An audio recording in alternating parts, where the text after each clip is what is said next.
Welcome to V3 news. లక్ష్యం సమాజేత నేను మానస. ముందుగా హెడ్లైన్. విద్యార్థులకు మాతృభాషలో బోధించాల్సిన అవసరం ఎంతో ఉంది, స్పష్టం చేసిన ప్రధాని మోడీ.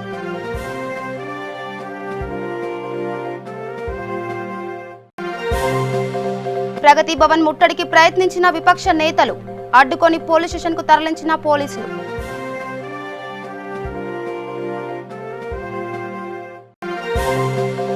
ఆదిలాబాద్ జిల్లా ఊట్కూర్ మండలంలో ముమ్మరంగా సాగుతున్న వ్యవసాయ పనులు, నాట్లు వేస్తున్న అన్నదాతలు.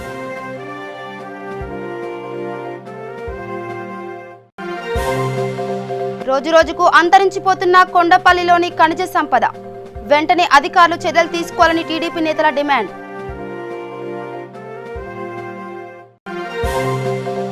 భారీ వర్షాలు, వరదలతో తడిసి ముద్దైన ముంబై నగరం. ముంబైతో పాటు సమీప జిల్లాల్లో 2 రోజుల పాటు రెడ్ అలర్ట్.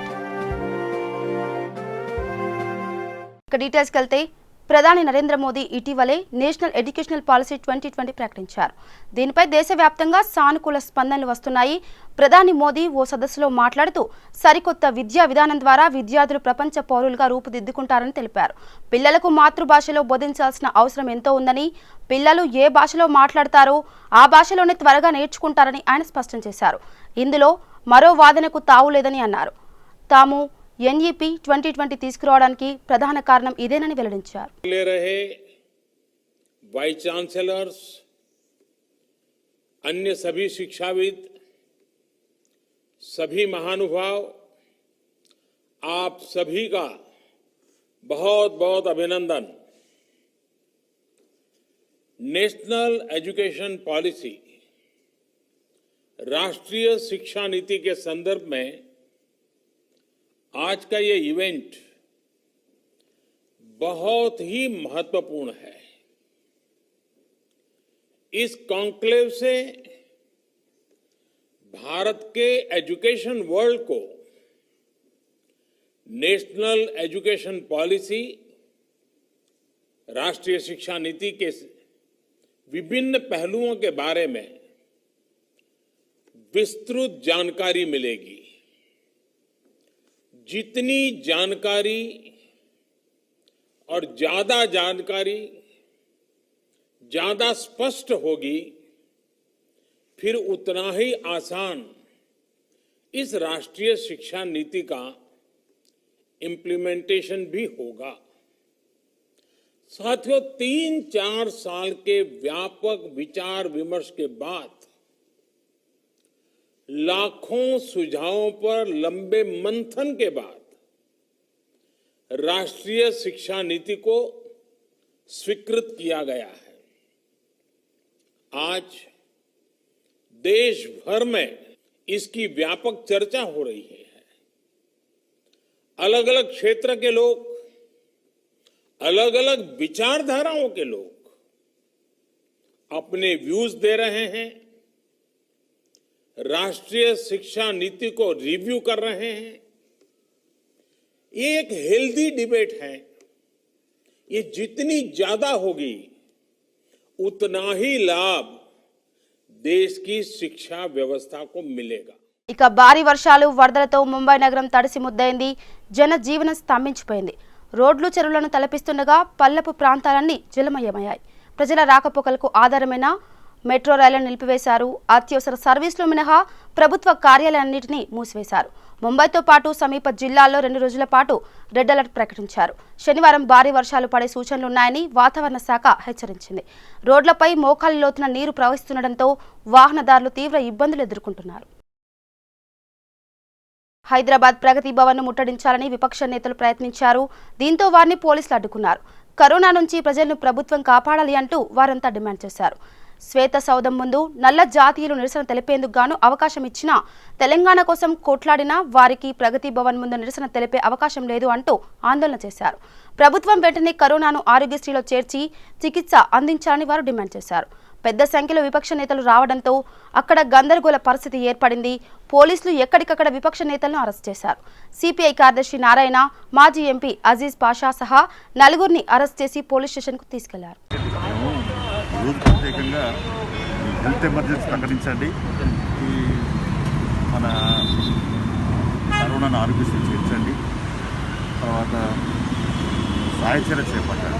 ముఖ్యమంత్రి మేల్కో, ఈ ప్రజలను కాపాడు, బతికించు అనే నినాదాలతో ఈరోజు మేము పోతా ఉంటే హెల్త్ ఎమర్జెన్సీ ప్రకటించాలంటే పోలీస్ ఎమర్జెన్సీ ప్రకటించి అరెస్ట్ చేస్తూ ఉన్నారు. ఇది చాలా దుర్మార్గం. అసలు ముఖ్యమంత్రి గర్వడు బాధ్యత ఉండదు. చీఫ్ సెక్రటరీ గారు చెప్పినాము, అధికారులకు చెప్పినాము, ఈటల రాజేంద్ర మినిస్టర్ గారు చాలాసార్లు చెప్పినాము. ఏదైనా పక్క రాష్ట్రంలో కరోనాను ఆరోగ్యశ్రీ చేస్తే ఇక్కడ చేయరు, టెస్టులు ఫ్రీ చేయరు. తర్వాత కార్పొరేట్ హాస్పిటల్ దోపిడీ చేస్తుంది. ఇప్పుడు లక్షల రూపాయలు బిల్లు వేస్తున్నాయి. 20 లక్షలు, 30 లక్షలు, 15 లక్షలు ఇట్లా వేస్తున్నారు. ఇంత జరుగుతున్నా నిమ్మక నిర్వహిస్తున్నాడు. మొన్న 9 గంటలు మంత్రివర్గ సమావేశం జరిగితే కనీసం ఒక 5 నిమిషాలు కూడా దీని మీద కరోనా మాట్లాడలేదు. ఇంత దుర్మార్గం ఉంది కాబట్టి ఈరోజు వామపక్షాలు, అఖిలపక్ష పార్టీలన్నీ కలిసి ఈరోజు నిరసన కార్యక్రమం తెప్పించాం. మేము నిరసన అంటే ఎవరి వ్యతిరేకం కాదు, ఇది ప్రభుత్వం అనుకుంటే తప్పది. ప్రజల కొరకు మేము ఆరాటపడుతున్నాం. ప్రజలకు అన్యాయం చాలామంది చచ్చిపోతుంది. హైదరాబాద్లో కాదు, మొత్తం తెలంగాణ అంతా కూడా ఈ పాజిటివ్ కేసుల సంఖ్య పెరుగుతున్నది. రోజు విజృంభణ జరుగుతుంది. కరోనాను కట్టడి చేయడంలో కేంద్ర రాష్ట్ర ప్రభుత్వాలు పూర్తిగా వైఫల్యం ఉన్నాయి. ఈ ప్రభుత్వ నిర్లక్ష్య వైఖరికి వ్యతిరేకంగా ఈరోజు ప్రగతి భవన్ని ముట్టడించడం జరిగింది. ఈ ప్రగతి భవన్ ముట్టడించేదంటే సిపిఐ, సిపిఎం, అట్లాగే టీజేఎస్, టీడీపీ పార్టీలు కలిసి ఉమ్మడిగా ఈ కార్యక్రమం తీసుకోవడం జరిగింది. ప్రగతి భవన్ గేట్ల దగ్గరికి పోగానే పోలీసులు అక్రమంగా అరెస్ట్ చేసి గోషామహల్ పోలీస్ స్టేషన్లో తీసుకొచ్చి పెట్టడం జరిగింది. ఈ విషయాన్ని చాలా తీవ్రంగా ఖండిస్తున్నాం. ప్రజాస్వామ్యవాదులు కూడా ఖండించాల్సిన అవసరం ఉంది. ఎందుకంటే కోవిడ్ కేసులు, కరోనా కేసులు ఈరోజు దేశవ్యాప్తంగా కానీ రాష్ట్ర వ్యాప్తంగా విస్తారంగా పెరిగిపోతున్నాయి. మరణాలు పెరిగిపోతున్నాయి. అసలు వీటికి ఎప్పుడా ఎండింగ్ అనేటువంటి పరిస్థితి లేదు. ఇప్పట్లో వ్యాక్సిన్ కూడా వచ్చేటువంటి అవకాశం లేదని చెప్పి సైంటిస్టులు చెప్తున్నారు. వచ్చే సంవత్సరం మధ్య వరకు ఎప్పుడన్నా వస్తే రావచ్చు అని చెప్పేసి. కానీ కేంద్ర రాష్ట్ర ప్రభుత్వాలు మాత్రం చాలా నిర్లక్ష్యంగా ఉన్నాయి. ఎందుకంటే ఇప్పుడు మీరు ఏమైనా బతకదలుచుకుంటే ప్రైవేట్ హాస్పిటల్ని, కార్పొరేట్ హాస్పిటల్ని ఆశ్రయించండి అని చెప్పి. కార్పొరేట్ హాస్పిటల్లో విస్తారంగా దోపిడీ చేస్తున్నాయి. మొత్తంగా కూడా ఒళ్ళు గుళ్ళ, అదే రకంగా ఈ ఇల్లు గుళ్ళ చేసేటువంటి పరిస్థితి వచ్చినటువంటి ఉంది. కాబట్టి భవిష్యత్తులో ఆ కుటుంబాలు కోలుకునేటువంటి పరిస్థితి లేదు. ఇక నల్గొండ జిల్లా హాలియాలో ఎమ్మెల్యే నోముల నరసింహయ్య తన నివాసంలో ప్రెస్ మీట్ నిర్వహించారు. ఈ సమావేశంలో భాగంగా ఆయన మాట్లాడుతూ నాగార్జున సాగర్ ఎడమ కాల్వ నీటిని విడుదల చేయాలన్న నిర్ణయంపై హర్షం వ్యక్తం చేశారు. రైతుల పక్షాన ముఖ్యమంత్రి కేసీఆర్ కు కృతజ్ఞతలు తెలియజేశారు. ఈ సంవత్సరం మహారాష్ట్రలో వర్షాలు కురవడం వల్ల నీళ్లు 530 నుంచి 550 దాకా పెరిగినాయి. మరి ఈ వారం రోజులుగా నిన్న వచ్చినటువంటి విపరీతమైన వర్షాలతోటి నీళ్లు వస్తున్నాయి. అందుకని కేసీఆర్ గారు దయదలిచి ఒక రైతుల దిక్సూచిగా ఈ రోజు ఉన్నటువంటి పరిస్థితిని ఆలోచించి కొట్టినాన్ని ఎండిపోతుంటే రైతులు అల్లాడుతున్నారు. నిన్న మొన్న కలెక్టర్ తిరిగినాం. ఈరోజు నీటిని విడుదల చేయమని ఆదేశించడం గొప్ప ఆనందదాయకం. రైతులకు దిక్సూచిగా పనిచేస్తున్న ముఖ్యమంత్రి గారిని. ఆదిలాబాద్ జిల్లాలోని ఊట్కూరు మండలంలో అన్నదాతలు ఏ పొలంలో చూసినా పంట పొలాల్లో వివిధ పనుల్లో లీనమై కనబడుతున్నారు. అయితే ఈసారి వర్షం మండల కేంద్రంలో తక్కువగా ఉన్నా చుట్టుపక్కల మండలాల్లో ఎక్కువగా ఉండటంతో ఊట్కూరులో గల చెరువులు నిండి జలకల సంతరించుకుంది. అన్నదాతలు వర్షాలు లేకున్నా చెరువుల నుండి ఉండటంతో పొలాలను నాట్లకు సిద్ధం చేస్తూ కనబడుతున్నారు. కొన్ని పొలాల్లో పచ్చని వరి నాట్లు నాటుతూ మహిళలు పనులు ముమ్మరంగా చేస్తున్నారు.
ఇక ఆదిలాబాద్ జిల్లా నేరేదిగొండ మండలం బోత్ ఎక్స్ రోడ్ సమీపంలో ఘోర రోడ్డు ప్రమాదం జరిగింది. బైక్ పై వెళ్తున్న వారిని ఆటో ఢీకొట్టడంతో ఇద్దరు మృతి చెందారు.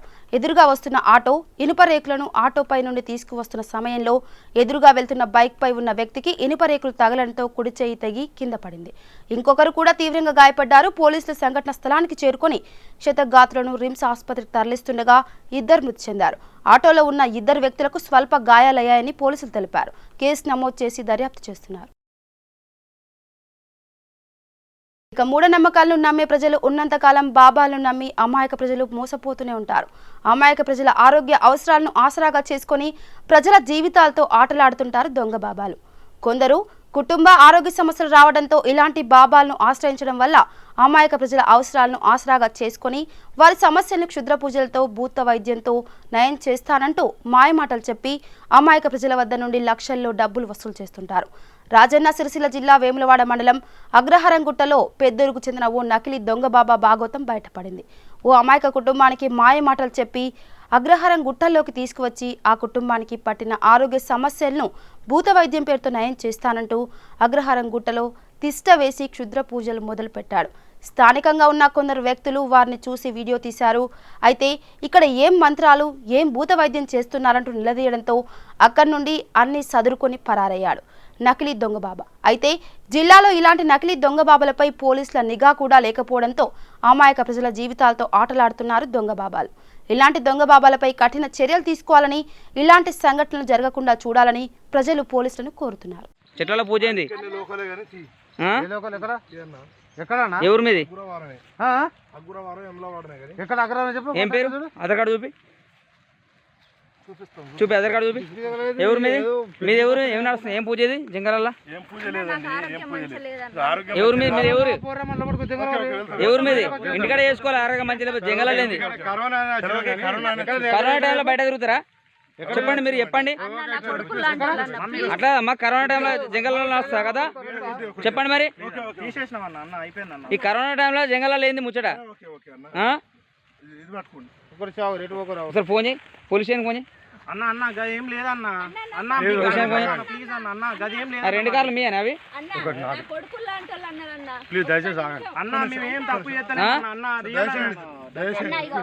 పెద్దూరు ఇక్కడ ఎమ్లవాడ వస్తుందా ఉంటాం. కొంచెం దయచేయండి, దయచేయండి.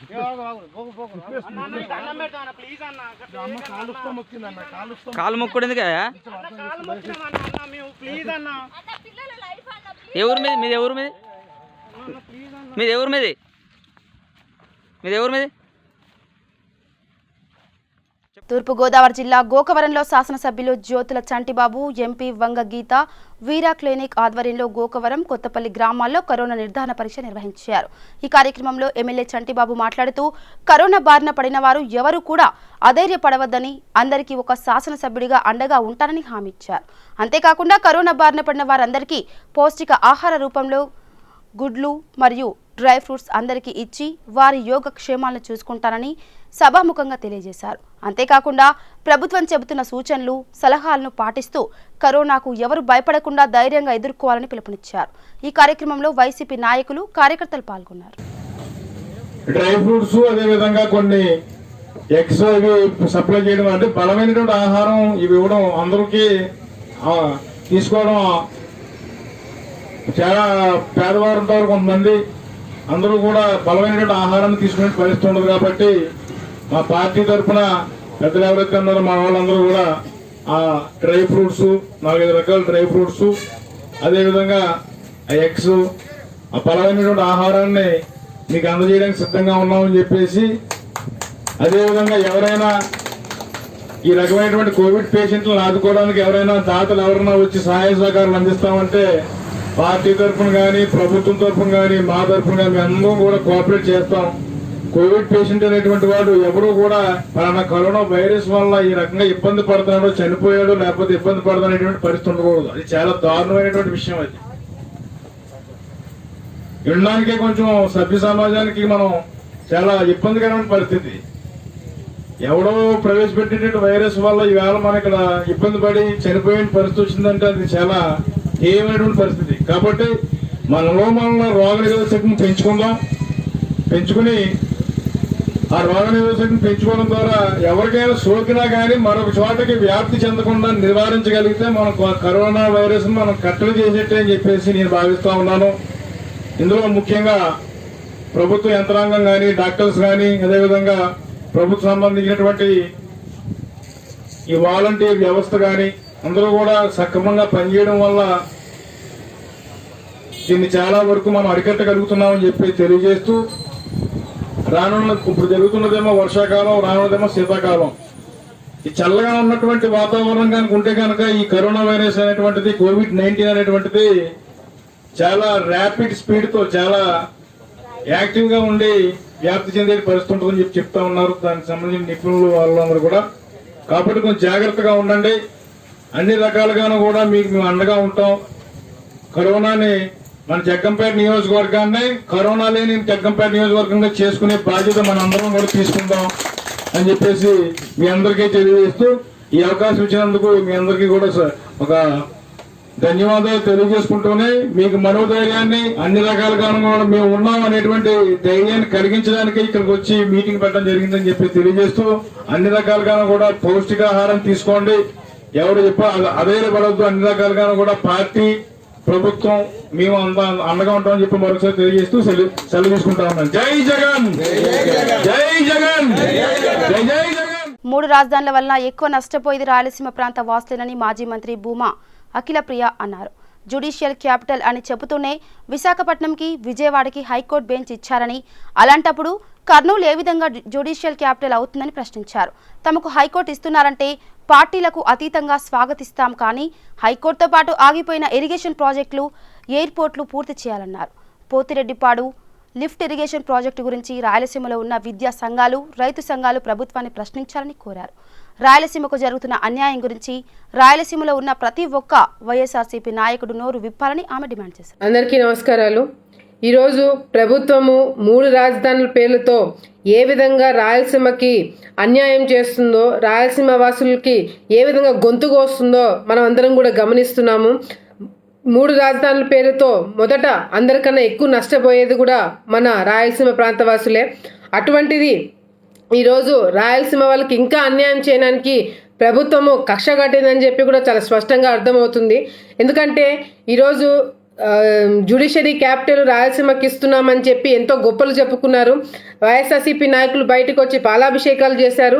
కానీ జ్యుడిషియరీ క్యాపిటల్ అని పేరు చెప్తూనే మరి విశాఖపట్నం వాళ్ళకి, విజయవాడ వాళ్ళకి హైకోర్టు బెంచ్ కూడా అనౌన్స్ చేయడం జరిగింది. మరి ఏ విధంగా రాయలసీమలో హైకోర్టు అది జ్యుడిషియరీ క్యాపిటల్ ఎట్లా అవుతుందని చెప్పి కూడా ఈరోజు ప్రజలందరికీ కూడా అర్థం కాని విషయము. అంతేకాకుండా ఈరోజు రాయలసీమలో మీరు మాకు హైకోర్టు ఇస్తున్నామంటే పార్టీలకు అతీతంగా మేమందరం కూడా దాన్ని స్వాగతిస్తామని చెప్పి కూడా చెప్పడం జరిగింది. కానీ హైకోర్టుతో పాటు ఏదైతే ప్రాజెక్టులు, ఇరిగేషన్ ప్రాజెక్టులు ఆగిపోయినాయో, అదేవిధంగా ఎయిర్పోర్ట్ ఏ విధంగా అయితే మీరు పక్కన పాడేసినారో, సీడ్ హబ్ ఏదైతే పక్కన పాడేసినారో, ఇవన్నీ కూడా మీరు మొదలు పెట్టాలని చెప్పి కూడా మేము డిమాండ్ చేయడం జరిగింది. ఎందుకంటే ఈరోజు ఏ కార్యక్రమం చేసినా రాయలసీమని పక్కన పడేయడం జరుగుతుంది. రైతులు ఆత్మహత్య చేసుకున్నారంటే వాళ్ళకి నష్టపరిహారం ఇవ్వలేని పరిస్థితి ప్రభుత్వం ఉంది. అంతేకాకుండా ఈరోజు వైఎస్ఆర్సీపీ నాయకులు ఎంతో గొప్పగా పోతిరెడ్డిపాడు కాడ మేము 790 లెవెల్స్లోనే లిఫ్ట్ ఇరిగేషన్ తీసుకొస్తామని చెప్పి హడావిడి చేసి మరి బయట టెండర్లు కూడా పిలుస్తున్నామని చెప్పి చెప్పడం జరిగింది. కానీ ఈరోజు ఎంత సిగ్గుచేటంటే ఈరోజు తెలంగాణ ప్రభుత్వము సుప్రీంకోర్టుకి వెళ్ళి దాన్ని స్టే తెప్పించాలి, ఆ ఇరిగేషన్ ప్రాజెక్టు రాయలసీమ ప్రాంతానికి రాకుండా చేయాలని చెప్పి మరి ప్రయత్నాలు చేస్తుంటే రాయలసీమ ప్రాంతంలో ఉన్న ఏ ఒక్క వైఎస్ఆర్సీపీ ఎమ్మెల్యే కానీ, మంత్రి కానీ, ఏ ఒక్క నాయకుడు కూడా దీని గురించి మాట్లాడకపోవడం అనేది చాలా దురదృష్టమైన విషయము. ఎందుకంటే ఈరోజు పార్టీలకు అతీతంగా, మరి కులాలకి, మతాలకు అతీతంగా మనం అందరం కూడా రాయలసీమని కాపాడుకునే ప్రయత్నం చేయాలి. కానీ అటువంటిది ఈరోజు రాయలసీమకు అన్యాయం జరుగుతుంటే రాయలసీమలో ఉన్న వైఎస్ఆర్సీపీ నాయకులు దీని గురించి మాట్లాడకపోవడం అనేది కూడా ప్రజలందరూ కూడా గమనిస్తున్నారని చెప్పి కూడా సందర్భంగా తెలియజేసుకుంటున్నాను. ఈరోజు ఏదైతే 790 లెవెల్లో మనం లిఫ్ట్ ఇరిగేషన్ పెట్టడానికి ప్రపోజల్ పెట్టామో అది తెలంగాణ ప్రభుత్వం అడ్డుకుంటుంది. కానీ అదే 790 లెవెల్స్లో ఏదైతే పాలమూరు రంగారెడ్డి స్కీము తెలంగాణ వాళ్ళు పెట్టుకోవడం జరిగింది. మరి వాళ్ళు 790 లెవెల్స్లో లిఫ్ట్ ఇరిగేషన్ పెట్టుకున్నప్పుడు రాయలసీమకు సంబంధించిన మనం ఎందుకు లిఫ్ట్ ఇరిగేషన్ పెట్టుకోలేకపోతున్నామని చెప్పి కూడా ఈరోజు ప్రజలందరూ కూడా ఆలోచించాల్సిన అవసరం ఎంతైనా ఉంది. దయచేసి ఈరోజు రాయలసీమలో ఉన్న విద్యా సంఘాలు కానీ లేకపోతే రైతు సంఘాలన్నీ కూడా బయటకు వచ్చి దీని గురించి ప్రశ్నించకపోతే మాత్రము రాయలసీమలో చాలా అన్యాయం జరగబోతుంది. అంతేకాకుండా వచ్చే తరం వాళ్ళు కూడా ఒకప్పుడు రాయలసీమ ఉండేది అని చెప్పి చెప్పుకునే పరిస్థితి కనిపిస్తుందని చెప్పి కూడా ఈ సందర్భంగా తెలియజేసుకుంటూ ఈరోజు పార్టీలు చూడకండి, ఈరోజు రాయలసీమకి ఎవరు మేలు చేస్తున్నారు. ఆంధ్రప్రదేశ్లో కొండపల్లి బొమ్మలు అలనాటి రాజులు కృష్ణదేవరాయలు పరిపాలించిన కొండపల్లి కోట ఎంతో ప్రఖ్యాతిగాంచాయి. చుట్టూ ఆహ్లాదాన్ని ప్రసాదించే అటవీ ప్రాంతం ప్రస్తుత పరిస్థితుల్లో కనుమరుగయ్యే ప్రమాదం వచ్చింది. కొండపల్లిలోని అటవీ ప్రాంతంలో గల ఖనిజ సంపద రోజురోజుకు అంతరించిపోతుంది. వేల కోట్ల రూపాయల ఖరీదైన ఖనిజ సంపద తరలిపోతుంటే సంబంధిత అధికారులు మినమేషాలు లెక్కిస్తూ కాలయాపన చేస్తుండటంతో ప్రజల్లో అనేక అనుమానాలు తలెత్తుతున్నాయి. కొండపల్లి రిజర్వ్ ఫారెస్ట్ సరిహద్దులను దాటుకొని అక్రమ తవ్వకాలు జరుపుతున్న ప్రాంతాన్ని స్థానిక టీడీపీ నాయకులు పరిశీలించారు. కాపాడుకోవాల్సిన అటవీ ప్రాంతాలను ఇష్టం వచ్చినట్లు తవ్వుతున్న వారికి ఎవరి అండదండలు ఉన్నాయో అధికారులు బహిర్గతం చేయాలని డిమాండ్ చేశారు. మేము ఇప్పుడు కొండపల్లి ఇబ్రహీంపట్నం మండలం కొండపల్లి రిజర్వ్ ఫారెస్ట్ కానుకుని ఉన్న అడవి క్వారీలో ఉన్నామండి.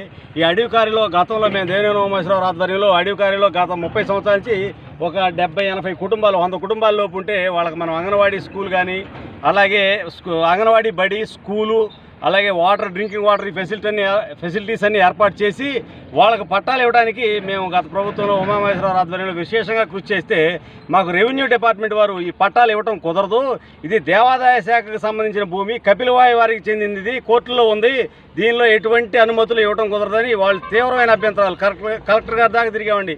మా చుట్టుకోద శ్రీనివాస్ కానీ మేమంతా ఉమా గారిని పట్టుకుని ఎవ్వరు ఒక్క పట్టా ఇవ్వాల.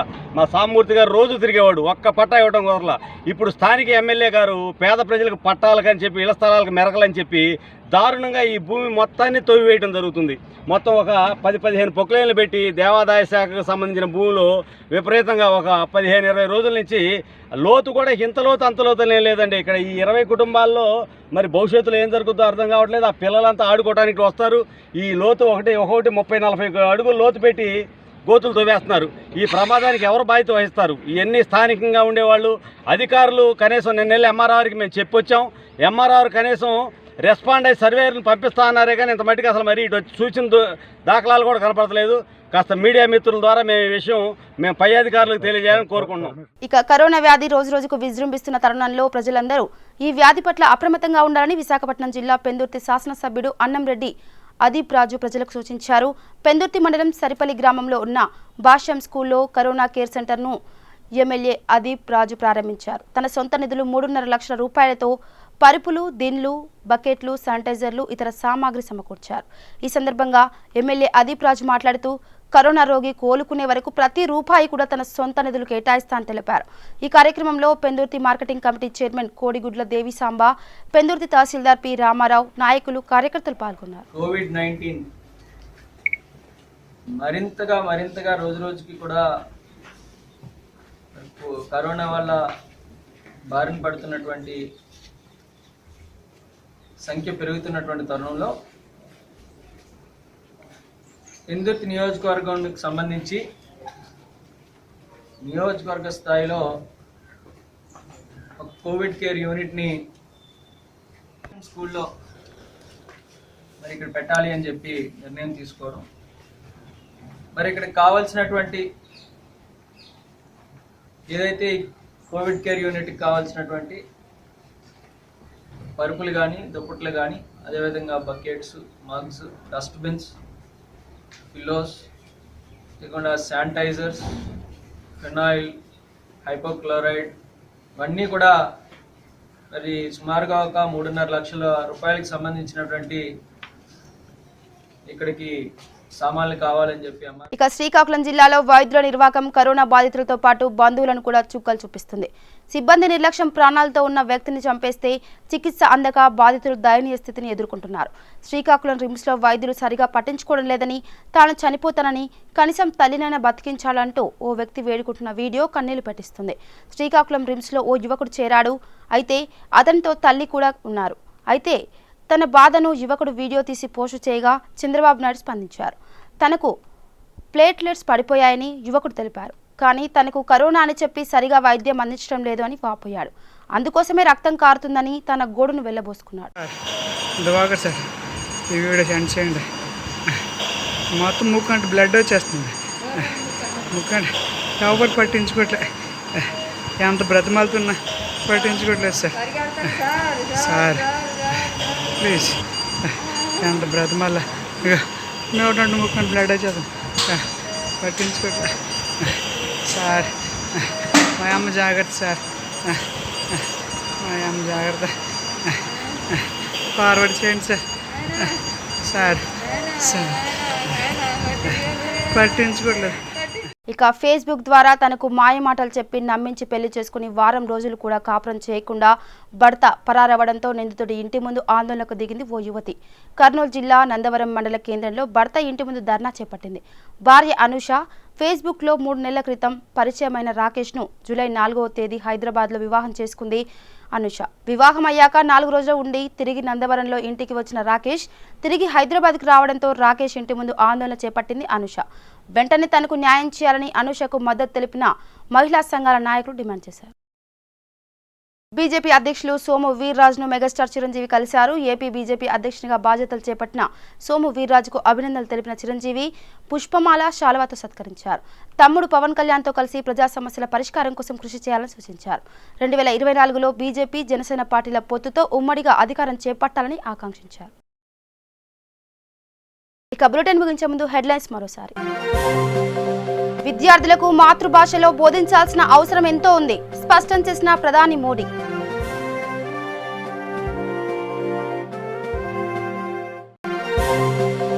ప్రగతి భవన్ ముట్టడికి ప్రయత్నించిన విపక్ష నేతలు, అడ్డుకొని పోలీస్ స్టేషన్కు తరలించిన పోలీసులు.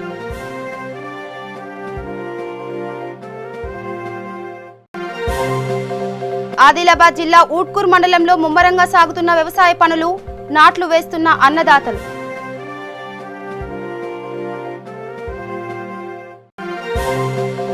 రోజురోజుకు అంతరించిపోతున్న కొండపల్లిలోని ఖనిజ సంపద, వెంటనే అధికారులు చర్యలు తీసుకోవాలని టీడీపీ నేతల డిమాండ్.